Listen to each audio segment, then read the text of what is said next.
गोवत्स द्वादशी का विधान, गौओं का महात्म्य, मुनियों और राजा उत्तानपाद की कथा। महाराज युधिष्ठिर ने कहा, भगवान, मेरे राज्य की प्राप्ति के लिए 18 अक्षौहिणी सेनाएं नष्ट हुई। इस पाप से मेरे चित्त में बहुत घृणा उत्पन्न हो गई है। उसमें ब्राह्मण, क्षत्रिय, वैश्य तथा शूद्र आदि सभी मारे गए हैं।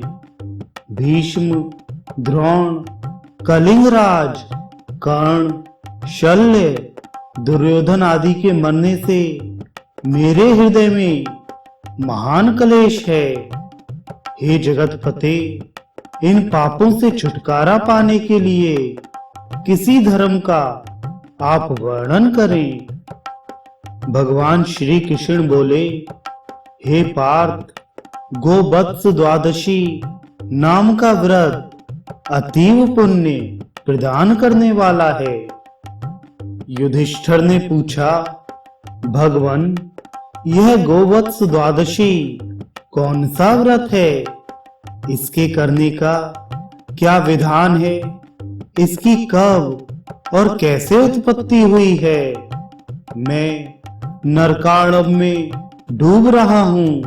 प्रभु, आप मेरी रक्षा कीजिए। भगवान श्री कृष्ण बोले, पार्थ, सतयुग में पुण्यशाली जम्बू मार्ग में नामवृद्धरा नामक पर्वत के टंटावी नामक रमणीय शिखर पर भगवान शंकर के दर्शन करने की इच्छा से करोड़ों मुनिगण तपस्या कर रहे थे। वह तपोवन अतुलनीय दिव्य काननों से मंडित था। वह महर्षि भृगु का आश्रम मंडल था। विविध मृगगण और बंदरों से समन्वित था। सिंह आदि सभी जंगली पशु आनंद पूर्वक निर्भय होकर वहां साथ साथ ही निवास करते थे। उन तपस्यारत मुनियों को दर्शन देने के व्याज से भगवान शंकर ने एक वृद्ध ब्राह्मण का वेश बना लिया। जर्जर देह वाले वे वृद्ध ब्राह्मण हाथ में डंडा लिए कांपते हुए उस स्थान पर आए। जगन माता पार्वती भी सुंदर सवत्सा गौ का रूप धारण कर वहां उपस्थित हुई। पार्थ, गौ का जो स्वरूप है उसे आप सुने। प्राचीन काल में क्षीर सागर के मंथन के समय अमृत के साथ 5 गौएं उत्पन्न हुई। नंदा, सुभद्रा, सुरभि, सुशीला तथा बहुला। इन्हें लोक माता कहा गया है। इनका आविर्भाव लोकोपकार तथा देवताओं की तृप्ति के लिए हुआ है। देवताओं ने अभीष्ट कामनाओं की पूर्ति करने वाली इन 5 गौओं को महर्षि जमदग्नि, भरद्वाज, वशिष्ठ, असित तथा गौतम मुनि को प्रदान किया और इन महाभागों ने इन्हें ग्रहण किया। गौओं के 6 अंग गोमय, रोचना, मूत्र, दुग्ध, दधि और घृत ये अत्यंत पवित्र और सशुद्धि के साधन भी हैं। गोमय से शिव प्रिय श्रीमान बिल्ववृक्ष उत्पन्न हुआ। उसमें पद्महस्ता श्री लक्ष्मी विद्यमान है, इसलिए इसे श्री वृक्ष कहा जाता है। गोमय से ही कमल के बीज उत्पन्न हुए हैं। गोरोचन अतिशय मंगलमय है। यह पवित्र और सर्वार्थ साधक है। गोमूत्र से गुग्गुल की उत्पत्ति हुई है, जो देखने में प्रिय और सुगंधि युक्त है। यह गुग्गुल सभी देवों का आहार है, विशेष रूप से शिव का आहार है। संसार में जो कुछ भी मूलभूत बीज है, वे सभी गोदुग्ध से उत्पन्न हैं। प्रयोजन की सिद्धि के लिए सभी मांगलिक पदार्थ दधि से उत्पन्न हैं। घृत से अमृत उत्पन्न होता है, जो देवों की तृप्ति का साधन है। ब्राह्मण और गौ एक ही कुल के दो भाग हैं। ब्राह्मणों के हृदय में तो वेद मंत्र निवास करते हैं और गौओं के हृदय में हवि रहती है। गाय से ही यज्ञ प्रवृत्त होता है और गौओं में ही सभी देवगण प्रतिष्ठित हैं। गाय में ही 6 अंगों सहित संपूर्ण वेद समाहित है।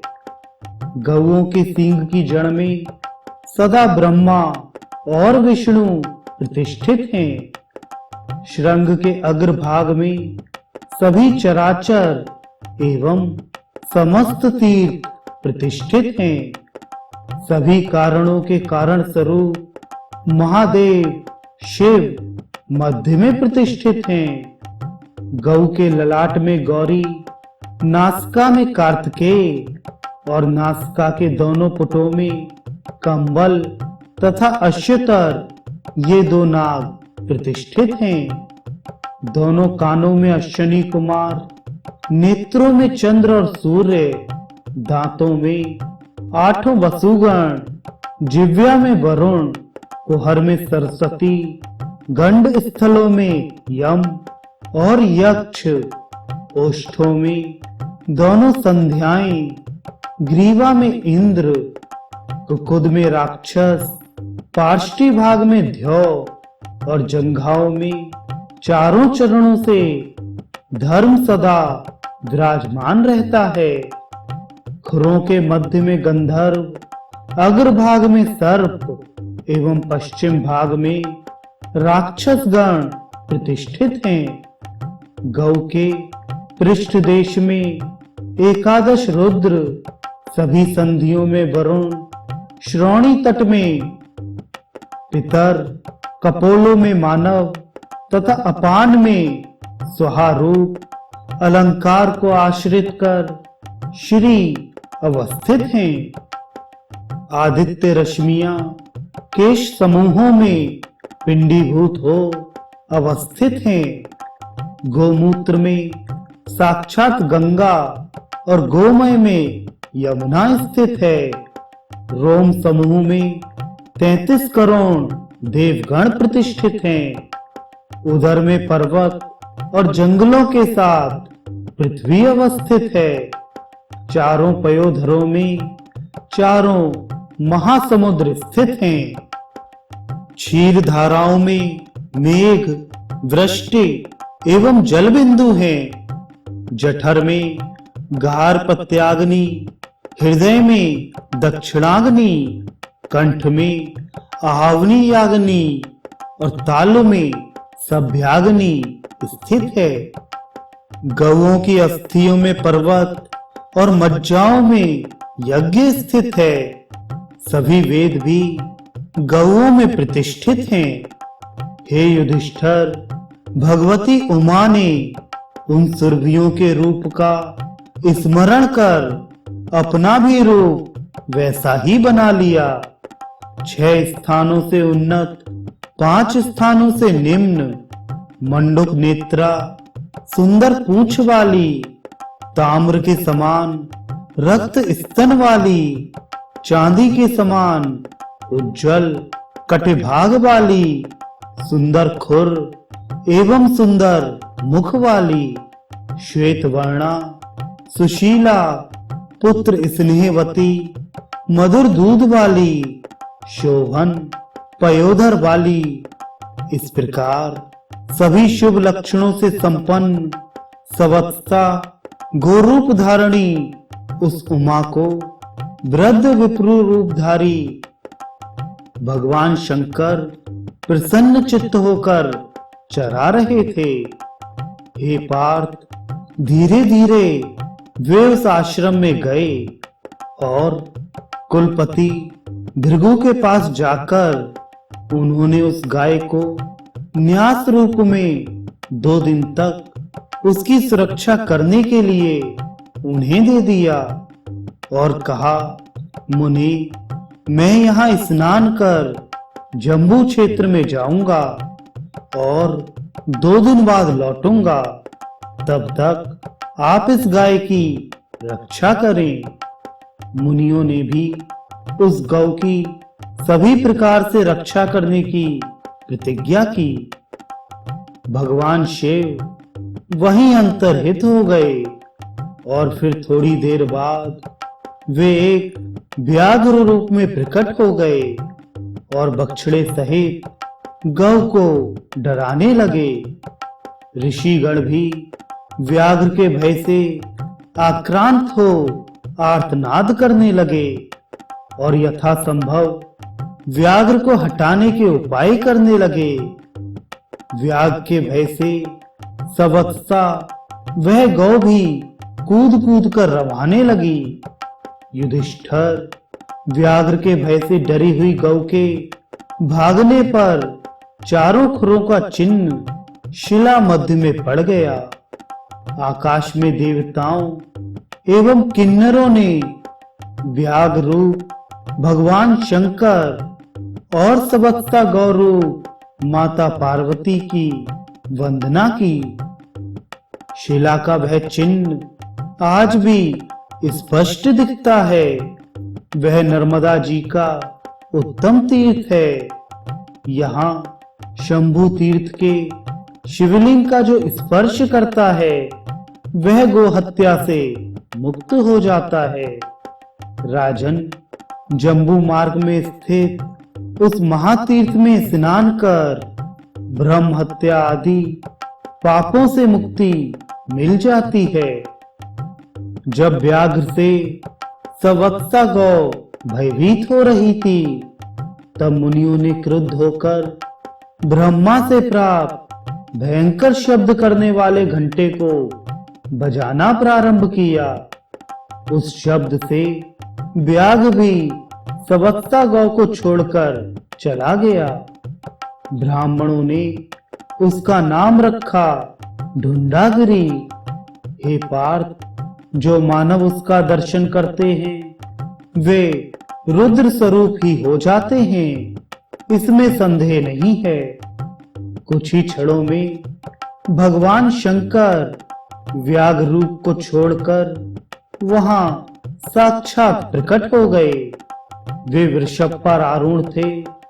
भगवती उमा उनके वाम भाग में विराजमान थी तथा विनायक कार्तिकेय के साथ नंदी, महाकाल, श्रृंगी, वीरभद्रा, चामुंडा, घंटाकर्णा आदि से परिवृत और मार्तका, भूत समूह, यक्ष, राक्षस, गुह्यक, देव, दानव, गंधर्व, मुनि, विद्याधर एवं नाग तथा उनकी पत्नियों से वे पूजित थे।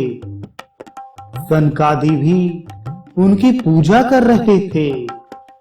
राजन, कार्तिक मास के शुक्ल पक्ष, कुछ विद्वानों का मत है कि कृष्ण पक्ष की द्वादशी तिथि में ब्रह्मवादी ऋषियों ने सवत्सा गोरूप धारणी उमा देवी की नंदिनी नाम से भक्ति पूर्वक पूजा की थी। इसलिए इस दिन गोवत्स द्वादशी व्रत किया जाता है। तभी से इस व्रत का पृथ्वी तल पर प्रचार हुआ। राजा उत्तानपाद ने जिस प्रकार इस व्रत को पृथ्वी पर प्रचारित किया उसे आप सुने। उत्तानपाद नामक एक क्षत्रिय राजा थे, जिनकी सुरुचि और सुनीति नाम की 2 रानियां थी। सुनीति से ध्रुव नाम का पुत्र हुआ। सुनीत ने अपने उस पुत्र को सुरुचि को सौंप दिया और कहा, हे सखी, तुम इसकी रक्षा करो, मैं सदा स्वयं सेवा में तत्पर रहूंगी। सुरुचि सदा गृहकार्य संभालती और पतिव्रता सुनीति सदा पति की सेवा करती थी। सपत्नी द्वेष के कारण किसी समय क्रोध और मात्सर्य से सुरुचि ने सुनीति के शिशु को मार डाला, किंतु वह तत्क्षण ही जीवित होकर हंसता हुआ मां की गोद में स्थित हो गया। इसी प्रकार सुरुचि ने कई बार यह कुकृत्य किया, किंतु वह बालक बार बार जीवित हो उठता।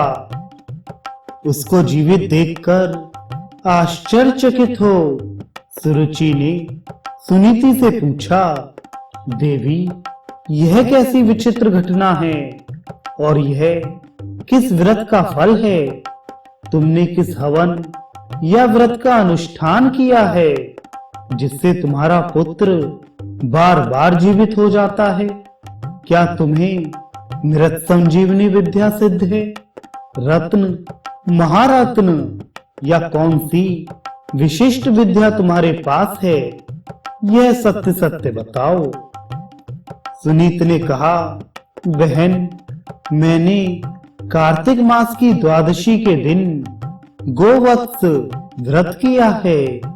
उसी के प्रभाव से मेरा पुत्र पुनः पुनः जीवित हो जाता है। जब जब मैं उसका स्मरण करती हूँ, वह मेरे पास ही आ जाता है। प्रवास में रहने पर भी इस व्रत के प्रभाव से पुत्र प्राप्त हो जाता है। इस गोवत्स द्वादशी व्रत के करने से हे सुरुचि, तुम्हें भी सब कुछ प्राप्त हो जाएगा और तुम्हारा कल्याण होगा। सुनीत के कहने पर भी सुरुचि ने इस व्रत का पालन किया, जिससे उसे पुत्र, धन तथा सुख प्राप्त हुआ। सृष्टिकर्ता ब्रह्मा ने सुरुचि को उसके पति उत्तानपाद के साथ प्रतिष्ठित कर दिया और आज भी वह आनंदित हो रही है। 10 नक्षत्रों से युक्त ध्रुव आज भी आकाश में दिखाई देते हैं। ध्रुव नक्षत्र को देखने से सभी पापों से विमुक्ति हो जाती है। युधिष्ठिर ने कहा, हे भगवान, इस व्रत की विधि भी बताएं।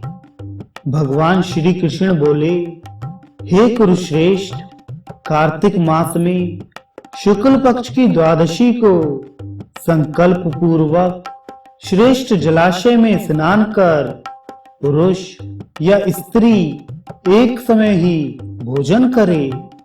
अनंतर मध्याह्न के समय वत्स समन्वित गौ की गंध, पुष्प, अक्षत, कुमकुम, अलक्ता, दीप, उड़द के बड़े पुष्पों तथा पुष्प मालाओं द्वारा पूजा करे। इस प्रकार पूजा कर गौ को ग्रास प्रदान करे और गौ का स्पर्श करते हुए प्रार्थना एवं क्षमा याचना करे।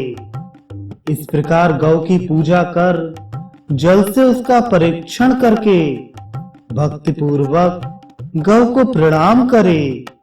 उस दिन तवा पर पकाया हुआ भोजन ना करे और ब्रह्मचर्य पूर्वक पृथ्वी पर शयन करे। इस व्रत के प्रभाव से व्रती सभी सुखों को भोगते हुए अंत में गौ के जितने रोए हैं उतने वर्ष तक गोलोक में वास करता है। इसमें संदेह नहीं है।